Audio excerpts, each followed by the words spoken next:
ഈ ഇറച്ചി തിന്നാ പല്ലിന്റെ ഇടയിൽ കയറും. നീ എവിടെ ഇറച്ചി അല്ല, ഇറച്ചി തിന്നാ പല്ലിന്റെ ഇടയിൽ കയറും പറഞ്ഞതാ. ഞാനൊന്നും തിന്നില്ലേ. ഇനി അത് കുത്തി ചോദിക്കും. കുത്തണില്ല.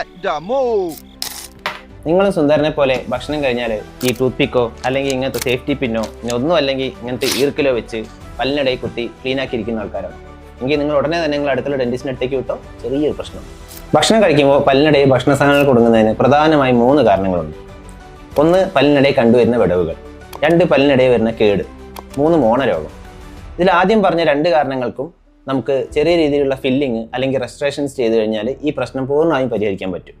3ാമത് പറഞ്ഞ മോണരോഗമാവട്ടെ, മോണരോഗം വന്നു കഴിയുമ്പോൾ നമുക്ക് പല്ലിനിടയിൽ നിന്ന് ചോര വരിക, വായ്ക്ക് സ്മെല്ല് വരിക, പല്ലിന് ചെറിയ ഇളക്കങ്ങൾ വരിക, ഇങ്ങനെയുള്ള പ്രശ്നങ്ങളാണ് പൊതുവെ കണ്ടുവരുന്നത്. ഇങ്ങനെയുള്ള പ്രശ്നങ്ങളും നമുക്ക് ഇനീഷ്യൽ സ്റ്റേജിൽ തന്നെ ട്രീറ്റ്മെൻറ്റ് എടുത്തു കഴിഞ്ഞാൽ വലിയ മോശമായ അവസ്ഥയിലോട്ട് പോയി പല്ലുകൾ ഇളകിപ്പോകുന്ന സിറ്റുവേഷനൊക്കെ വരാതിരിക്കാൻ നമുക്ക് സാധിക്കും. ഇനി ഈ പറയുന്ന പ്രശ്നങ്ങളൊന്നും നിങ്ങൾക്കില്ലെങ്കിലും എല്ലാ ദിവസവും രാത്രി നമ്മൾ ബ്രഷ് ചെയ്യുന്നതിന് മുന്നേ ഫ്ലോസ് ചെയ്ത് എല്ലാ പല്ലുകളുടെ ഇടഭാഗം ക്ലീൻ ആക്കി വെച്ച് കഴിഞ്ഞാൽ നിങ്ങൾക്ക് സുന്ദരനെ പോലെ ഫ്യൂച്ചറിൽ വിഷമിക്കേണ്ടി വരില്ല. ഇനി ഫ്ലോസ് എന്താണ്, ഫ്ലോസിംഗ് ടെക്നിക്ക് എങ്ങനെയാണ് എന്നൊക്കെ സംശയമുള്ളവർ ഇതിന് താഴെ ഫ്ലോസ് എന്ന് കമൻറ്റ് ഇട്ട് കഴിഞ്ഞാൽ ഡീറ്റെയിൽഡ് ആയിട്ടുള്ള സൊല്യൂഷൻ ഷെയർ ചെയ്ത് തരാം.